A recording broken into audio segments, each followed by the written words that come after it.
রাসূল সাল্লাল্লাহু আলাইহি ওয়াসাল্লাম বলেছেন, 4টি জিনিস আপনার ঘরে থাকলে এখনই সরিয়ে ফেলুন, না হয় আপনার ঘর বরকতশূন্য হয়ে পড়বে। টাকা পয়সা যতই উপার্জন করুন, কিভাবে খরচ হয়ে যাবে আপনি নিজেও বুঝতে পারবেন না।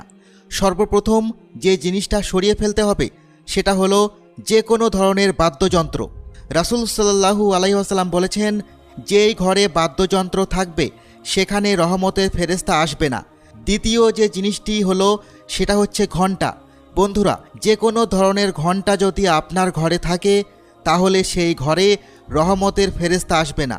তৃতীয় যে জিনিসটা হলো সেটা হচ্ছে যে কোনো ধরনের ছবি, ঘরের দেওয়াল হোক অথবা শোকেস হোক, ঘরে কোনো প্রাণীর বা মানুষের ছবি রাখা যাবে না। চতুর্থ যে জিনিসটা হলো সেটা হচ্ছে টয়লেট থেকে বের হয়ে দরজা আটকে রাখবেন, কোনোভাবেই দরজা খোলা রাখবেন না।